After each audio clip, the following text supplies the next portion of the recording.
Bonjour à toutes et à tous et bienvenue à ce webinaire de aptitudes urbaines. Je vois que peu à peu, il y a des participants au webinaire qui se connectent. Bonjour, rebonjour à toutes et à tous et bienvenue. Merci d'avoir répondu présent à notre invitation pour ce webinaire d'aptitudes urbaines. Pardon, je me présente, je suis Matteo Sagnoli, je suis le directeur pédagogique de l'organisme de formation Aptitudes urbaines. Et pour ce webinaire, nous sommes accompagnés de Nathalie Bonneville, architecte urbaniste, fondatrice de Filigrane Programmation, et de François Meunier, architecte urbaniste, gérant d'Aptitudes urbaines, agence de programmation et d'AMO, et cofondateur d'Aptitudes urbaines. Comme chaque année, le principe de ce webinaire en format court, hein, qu'on a justement pensé un peu avant les grandes vacances pour tout le monde et juste un moment, justement après un peu la pause de déjeuner de chacune et chacun, le principe de ce webinaire en format court est très simple. Nous le faisons à l'occasion du lancement du nouveau cursus de formation en aptitudes urbaines. Nous le faisons pour partager de manière ouverte un temps de discussion sur la démarche de la programmation urbaine, sur sa pratique et sur son intérêt pour les professionnels de l'urbain et de l'aménagement qui s'y engagent. Et cette année, on le fera en présentant l'ouvrage Programmation urbaine, écrit par Nathalie Bonneville et Jean-Baptiste Marie, et paru en 2021 aux éditions du Moniteur. Et on le présentera, comme vous avez vu par l'invitation que vous avez reçue, à travers un échange de propos entre sa co-autrice Nathalie Bonneville, que nous remercions d'être parmi nous, et François Meunier.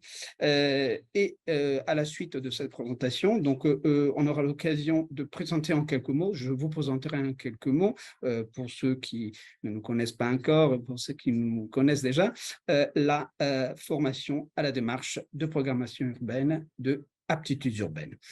Voilà, je te laisse la parole, François. Merci Mathéo. Bien, merci à toutes et à tous d'être présents.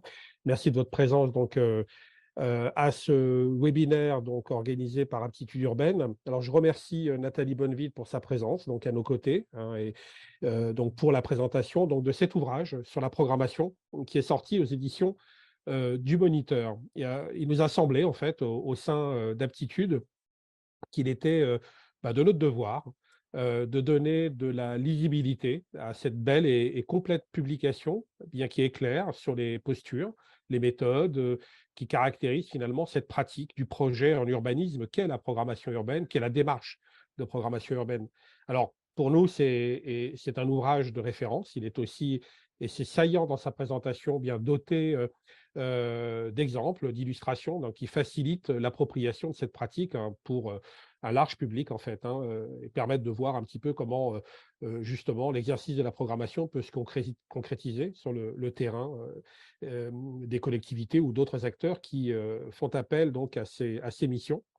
Euh, on peut peut-être noter quand même, pour cette petite introduction, que peu d'ouvrages par le passé évoquent la programmation urbaine, même si parfois d'ailleurs on aurait pu attendre d'eux de le faire. Je pense notamment à l'occasion manquée d'un ouvrage sur la maîtrise d'ouvrage urbaine de Jean Frébault dans les années 2000, donc Jean Frébault du Club Ville et Aménagement, sorti aux éditions du Moniteur, hein, où la programmation est finalement présentée plutôt sous un angle technique, dans une logique plus aménagement. Mais ça me permet aussi de noter dans cet historique du peu d'ouvrages qui existent sur le sujet.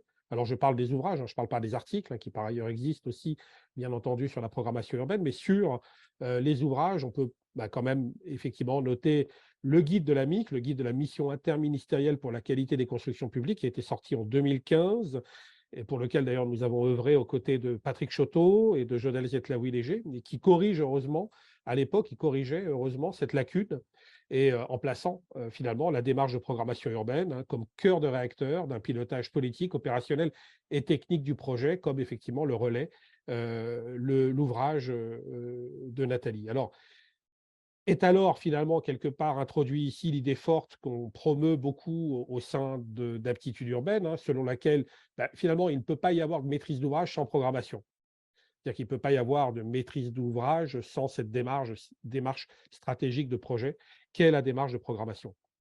Voilà, donc je vais passer la parole donc à Nathalie, que je vais laisser se présenter en complément, mais aussi de présenter Jean-Baptiste Marie, donc le co-auteur, et peut-être partager très en amont quelques petites questions qui peuvent jalonner finalement la présentation. Et vous n'hésiterez pas, bien entendu, à poser des questions dans le chat, qui est le mode opératoire, on va dire, des webinaires, en tout cas celui qui est rendu possible par le webinaire. Donc, c'est de poser des questions par le chat qu'on pourra relayer et qu'on relayera donc, Mathéo, en fin de séance.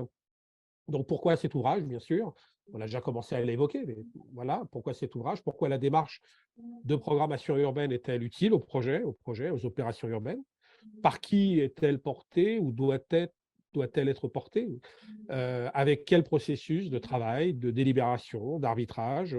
Et puis enfin, autour de quel thème? Et puis quid autour de cette question des thèmes, du sujet de l'espace public? Voilà, sur lequel on va peut-être appuyer aussi un petit peu le propos aujourd'hui dans ce format court, encore une fois, qui doit correspondre à vos agendas de travail et donc s'immiscer le mieux possible, on va dire, dans vos calendriers. Voilà, je passe la parole à Nathalie. Bonjour à tous, merci François de m'avoir invité en fait à présenter l'ouvrage, ce qui n'était pas fait depuis bien longtemps. Alors peut-être pour effectivement commencer à évoquer le pourquoi. Pourquoi cet ouvrage, au-delà du fait qu'il manquait certainement un ouvrage de référence et ce qu'on a vu avec Jean-Baptiste Marie, donc, qui pour le présenter est aujourd'hui directeur de l'EPO au sein du ministère de la Transition écologique et dirige encore d'ailleurs le programme POPSU au sein du PUCA, donc un architecte, un designer qui est à l'articulation avec le monde de la recherche. En fait, avec Jean-Baptiste, quand on a commencé à discuter de cet ouvrage, on faisait le point sur le fait qu'au-delà du manque d'un ouvrage de référence, il y avait une véritable attente, non seulement des maîtres d'ouvrage, mais aussi des professionnels du monde de l'urbain autour du fait de donner de la visibilité à la démarche et au besoin de compulser, rassembler les données et de commencer à les articuler de manière thématique au sein d'un ouvrage. Donc, on s'est attelé à ce gros travail qui nous a pris pas mal de temps. Et c'est vrai que les enjeux, ils ont aussi alimenté les enjeux qui sont afférents au territoire aujourd'hui, ont aussi alimenté beaucoup notre réflexion. Le fait que la démarche de programmation finalement transcende une diversité de contextes, une diversité d'acteurs et autour des enjeux contemporains de l'aménagement aujourd'hui. Donc, c'est vrai que cette démarche, elle associe toujours plus et elle permet de mobiliser les acteurs et elle permet aussi d'articuler finalement la programmation vers l'opérationnel pour véritablement articuler les échelles entre enjeux spatiaux et enjeux d'usage. Donc ça, c'était vraiment les grands enjeux qui nous ont alimentés dans notre réflexion et qui ont donné lieu finalement au sommaire, Mathéo, tu peux montrer, au sommaire suivant pour l'ouvrage. En fait, ce sommaire, on l'a construit à la fois sur les champs thématiques, on y reviendra tout à l'heure, donc la question de l'habitat, la question du développement économique, du développement commercial, du développement d'une offre d'équipement et de services, l'articulation avec les conditions de la mobilité, mais aussi le sujet sur lequel François souhaitait qu'on revienne, la question de l'espace public et de la nature. Donc, on a eu volontairement une approche thématique qui permet aussi de mettre en valeur un certain niveau d'ingénierie et d'expertise, finalement, autour de cette démarche de programmation. Et on l'a croisé avec le processus qui, pour nous, doit irriguer et transcender les champs thématiques en lien avec un partenariat de projet et une maîtrise d'ouvrage.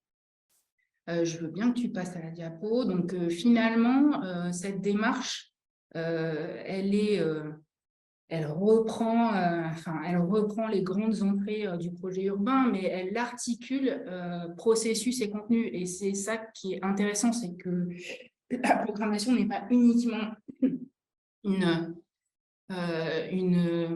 définition de fonctionnalité, de contenu, de pratique et d'usage. Elle permet d'instruire tous ces champs à travers un processus. Et ce processus, c'est bien un processus de travail, de mise en synergie des acteurs pour mener et aboutir à des arbitrages au fil de l'eau. Donc, de notre point de vue, un des enjeux majeurs de la mise en place de ce processus, c'est véritablement de mettre les acteurs et les partenaires autour de la table, de construire en fait le partenariat de projet, sachant que ce partenariat de projet, il est complexe, il est fluctuant au fil des étapes. Et ces étapes, elles vont des grandes analyses de départ, du fait de compulser des données, de réaliser du travail de terrain, mais elles hiérarchisent au fil des étapes, elles hiérarchisent les enjeux, elles permettent de traduire ces enjeux en réalité à travers un processus qui passe aussi par de l'expertise liée à la faisabilité au monde opérationnel avant de se traduire et s'articuler au travail de conception. Donc, ce qu'on voit bien, c'est que la programmation, ce n'est pas un processus qui est forcément, elle peut être conduite par des professionnels de l'urbain, quel que soit leur profil. Il y a des profils qui sont plus ou moins experts, il y a des profils qui sont plus ou moins dans des démarches généralistes et transverses, et on a aussi des architectes urbanistes qui, à travers leurs études urbaines, les études opérationnelles, conduisent des processus qui se rapprochent des processus de programmation. En termes de thématiques, on les a abordées à travers l'ouvrage. Donc là, quelques pages en fait, de cet ouvrage. On les a abordées à travers plusieurs entrées. Une entrée relative aux enjeux contemporains liés à chacune des thématiques que je vous ai citées en amont, donc l'habitat, aussi bien que le développement économique, le commerce, etc. Donc en fait, il y a toute une partie introductive qui sont liées à ces enjeux contemporains, aux grandes questions qui sont posées sur chacune de ces thématiques en introduction à chaque chapitre.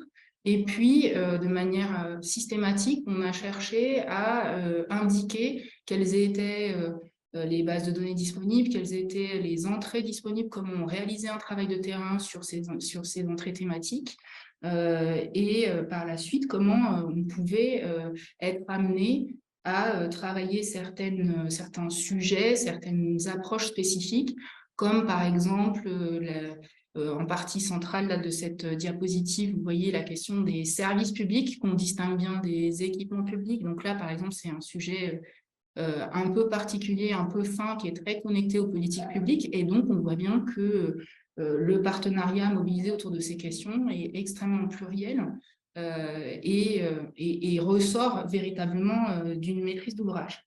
Donc, tous ces thèmes sont abordés de manière transversale dans l'ouvrage, mais aussi au sein de la démarche de programmation, avec ponctuellement des expertises super spécifiques sur certains sujets qui viennent abonder en fait la démarche. Tu peux passer, Mathéo, je pense.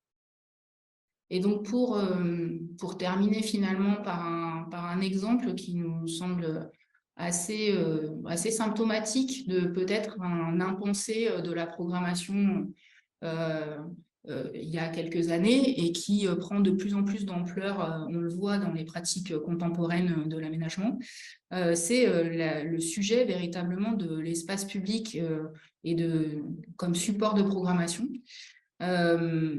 avec des enjeux forts aujourd'hui qui doivent être traités finalement en amont du dessin fin de l'espace public, avec une logique où c'est important de dézoomer, par exemple sur le sujet de la prise en compte des mobilités, mais aussi sur le sujet très marquant et très contextualisé que peut être la hiérarchie et les liaisons à grande échelle d'espaces publics de nature différenciée avec des vocations différenciées aussi. Et donc là, on voit bien que tout ça s'interpénètre avec le champ de la géographie et évidemment le champ de l'analyse spatiale de manière fine.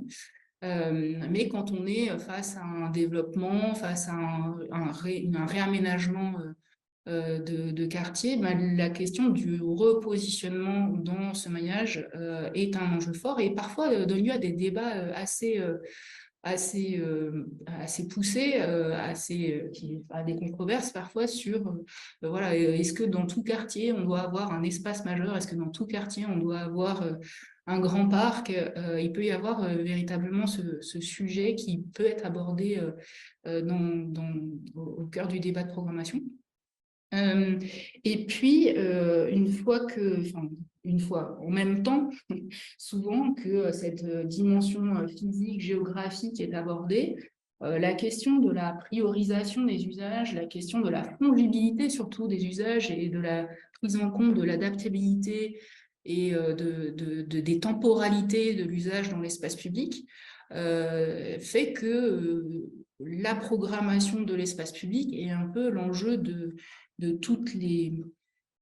la résolution de toutes les contradictions, très souvent, sur le fait que l'espace public, d'un côté, il assume des fonctions qui peuvent être des fonctions très techniques, voire technicisantes, et de l'autre côté, il y a des injonctions à l'usage, à l'intensité, à l'événementiel versus le calme des secteurs résidentiels. Donc, on voit bien que les choix, les niveaux d'usage peuvent prêter à beaucoup de débats dans cette phase de programmation.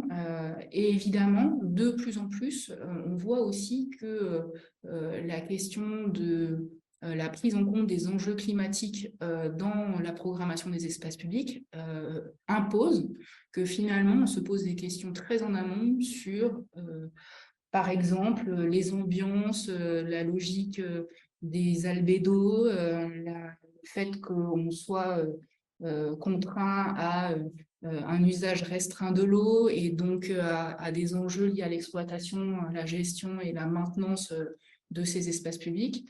Donc là, on a tous ces sujets-là à aborder pour donner les bonnes entrées au travail de conception sur ce sujet, parmi les autres, de l'espace public.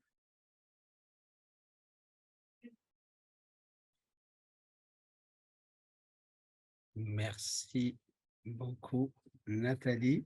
Merci, François.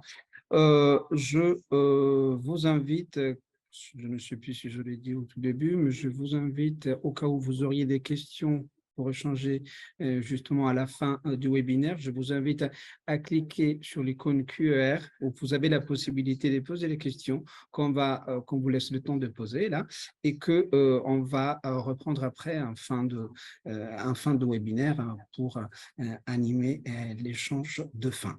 Donc, merci beaucoup Nathalie et François. Avant de passer justement à ces échanges, nous voulions vous présenter dans quelques minutes, des quelques minutes qui nous restent, la formation à la démarche de programmation urbaine que nous proposons à Aptitudes Urbaines. D'abord, qui nous sommes?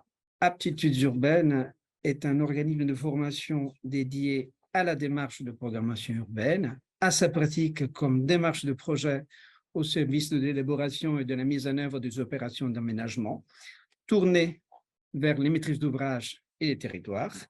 Un organisme de formation donc avec un positionnement pédagogique clair qui est celui d'améliorer collectivement la pratique du projet urbain en s'adressant à des professionnels par des professionnels, à partir de méthodes, d'outils et de mise en situation concrète pour parler d'une démarche de programmation urbaine, de la mettre en pratique.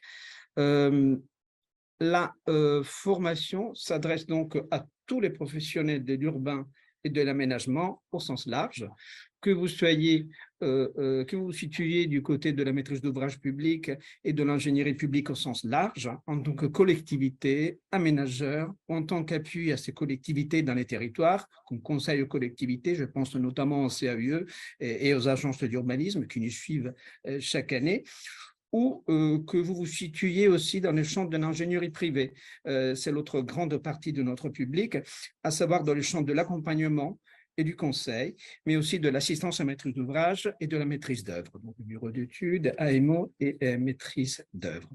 En écho à ce public, les contenus de la formation aptitudes urbaines sont portés par une équipe pédagogique composée de professionnels et de bureaux d'études, praticiens de l'AMO et de la programmation urbaine, qui vont venir alimenter, éclairer les contenus de la formation, à la fois par des études de cas et des cas pratiques concrets, des professionnels investis sur le terrain et dans la pratique. C'est le credo pédagogique de notre équipe qui est fortement mobilisée donc sur la formation interprofessionnelle et donc cette pédagogie de la démarche de programmation urbaine. Concrètement, le cursus de formation continue aptitudes urbaines à la démarche de programmation urbaine que nous proposons se déroule de septembre à juin. Donc, une rentrée qui se fait fin septembre. Cette année, ça sera le 28 septembre. Cela représente comme rythme en moyenne 1 à 2 jours de formation par mois, un surtout, avec 3 points en présentiel d'une journée et demie. Il peut être suivi en cursus complet ou à la carte. Il est proposé en format mixte, donc, un format qui alterne des séquences en présentiel, donc en ouverture, à mi-parcours et en fin cursus, et des modules à distance. Tout cela pour faciliter le suivi et proposer les différents formats pédagogiques à un public qui, vous l'aurez compris, vient de toute la France. Et en ce sens, avec ce rythme, cela optimise l'accès à la formation pour tout le monde. L'armature pédagogique de ce cursus est construite autour de 2 grandes séquences. Une première séquence sur les acteurs de l'organisation de la démarche de programmation urbaine, là où on va parler de cadre, des grandes lignes structurantes transversales qui sont la question du montage, la stratégie environnementale, l'articulation du dialogue entre programmation et conception, une séquence un peu, disons, managériale. Et ensuite, après le rendez-vous en présentiel qui se fait à la mi-parcours sur les stratégies d'évocation, à partir de mars, on va avoir une séquence thématique de mars jusqu'à fin juin, une séquence où on rentre dans des approches thématiques qui vont décliner, faire des focus plus spécifiques sur les outils et les approches dans les grandes composantes urbaines qui sont l'habitat, les équipements, les services, les commerces et les mobilités, mais aussi sur les espaces publics. On propose également, dans le cadre du cursus complet, l'accès à un podcast, c'est le podcast Alumni, qui est réalisé avec des anciens participants au cursus complet aptitudes urbaines, qui ont également passé la certification et qui viennent en tant que professionnels formés aux méthodes de l'AMO programmation urbaine, qui viennent partager un épisode, un cas pratique, une expérience professionnelle qui est réinterrogée au regard de l'apport d'une démarche de programmation urbaine. Vous trouverez ces éléments d'information sur notre site internet. N'hésitez pas à aller le regarder. La formation aptitude urbaine est aussi une certification, car le cursus complet permet d'accéder à la certification conduire la démarche de programmation urbaine. C'est une certification qui est mise en place depuis 2018 et qui est fondée sur la base d'un référentiel de compétences rédigé et partagé avec l'équipe pédagogique et un comité scientifique composé de professionnels extérieurs de l'AMO et de la programmation. C'est une certification qui est délivrée à l'issue d'une soutenance devant un jury composé de représentants institutionnels de la programmation urbaine. Et depuis bientôt depuis le 1er juillet 2022, cette certification a été enregistrée à notre demande, au répertoire spécifique de France Compétences, ce qui reconnaît sa pertinence, son utilité et sa qualité en termes des compétences et des pratiques professionnelles dans le champ de l'urbanisme et de l'aménagement.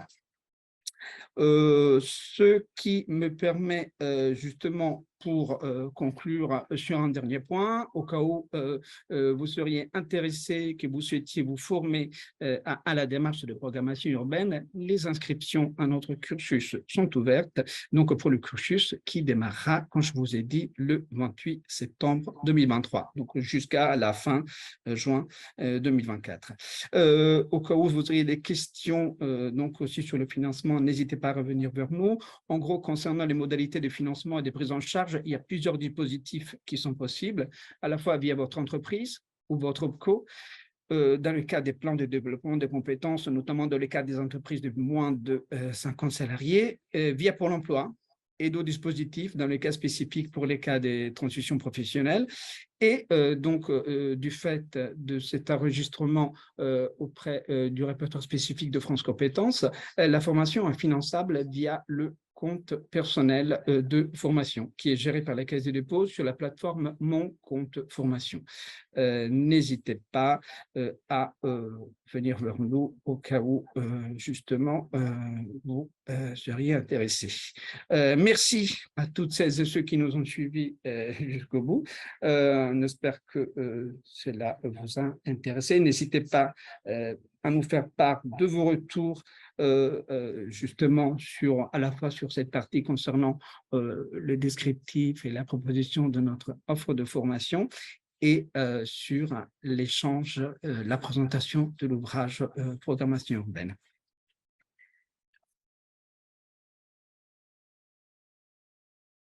On peut passer aux questions.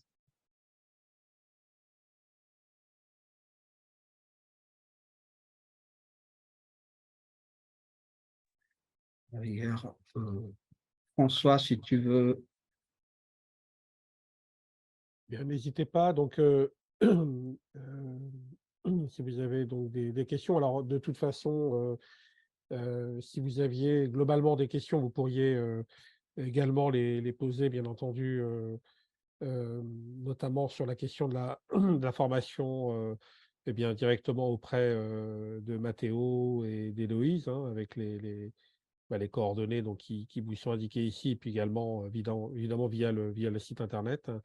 Et concernant les questions sur la première partie, donc concernant le guide, il n'y a pas de questions particulières, mais sans doute parce que c'était effectivement comme Jean-Fernand, donc dans le jeu de questions-réponses, répond que c'était visiblement en tout cas à la fois clair et suffisant pour se faire une idée donc de l'ouvrage.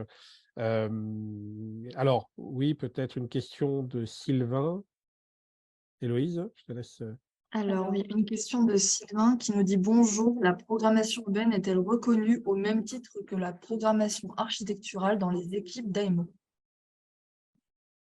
Alors, ça dépend ce qu'on entend par reconnaissance. En tout cas, la question, enfin, en tout cas, ce qui renvoie, puisque maintenant elle est présentée autrement, mais au contenu de la loi MOP sur la loi sur la maîtrise d'ouvrage public, eh bien, elle ne s'applique pas en fait à la programmation urbaine. La programmation urbaine reste une démarche volontaire, hein, ce qui va effectivement constituer une obligation pour les ouvrages publics. C'est la programmation, pour le coup, architecturale et d'espace public qui renvoie effectivement aux pratiques et aux responsabilités de la maîtrise d'ouvrage. Bon, c'est vrai que autour de la maîtrise d'ouvrage urbaine et autour de l'opération urbaine, il n'y a pas ce niveau de responsabilité, en tout cas pour ce qui est du projet dans sa globalité. Et donc c'est l'intérêt de mieux se former, d'être sensibilisé et de mieux connaître cette pratique, puisque de fait, par le fait même que c'est une démarche volontaire, ben, elle appelle quand même à une bonne connaissance des enjeux qu'il y a à la pratiquer et à la nécessité, en tout cas, qu'il y a à la mettre en œuvre dans les opérations urbaines, au risque d'avoir des opérations moins bien maîtrisées, sans doute moins bien connectées aux enjeux d'un territoire. et ce n'est quelques problèmes, ce n'est que la citation de quelques problèmes qui peuvent exister quand la programmation est inexistante. Malheureusement, il y a encore des opérations urbaines où la programmation urbaine est encore insuffisamment mise en œuvre, donc comme démarche notamment. Je ne sais pas si Nathalie, là-dessus, tu avais des compléments à apporter? Non, je pense que tu es très clair, oui. Effectivement, aujourd'hui, cette programmation, enfin cette démarche, elle n'est pas rendue obligatoire par aucun dispositif normatif, réglementaire, mais elle est au service de la qualité des opérations et des projets urbains de manière générale. Ouais.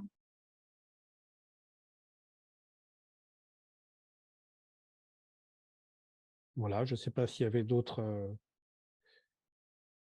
Mais en tout cas, je pense que voilà, le but aussi, c'est vraiment de s'inscrire dans la demi-heure, hein, et d'essayer d'y faire rentrer, en tout cas, suffisamment d'éléments pour que ça puisse vous apporter un double éclairage aujourd'hui, en tout cas, aussi bien pour cet ouvrage et les enjeux de définition de la programmation auxquels ça renvoie aussi. Et puis par ailleurs, la formation, qui évidemment est reliée à ces enjeux-là, puisque elle est censée effectivement vous apporter les capacités de l'encadrer ou de la mener, cette mission de programmation urbaine, dans le cadre d'études dans le cadre d'équipes pluridisciplinaires. Donc, mais écoutez, je pense que on peut voilà, vous remercier de votre présence aujourd'hui. Merci beaucoup. Oui. Voilà, et puis donc. Merci beaucoup. N'hésitez pas, pardon François, je me prends une Ouais, interruption. vas-y. N'hésitez pas à revenir vers nous au cas où vous auriez des questions à la fois donc, sur cette partie de présentation, si d'un coup, au cas où vous souhaiteriez poser des questions à nos intervenants, on se chargera de les relayer.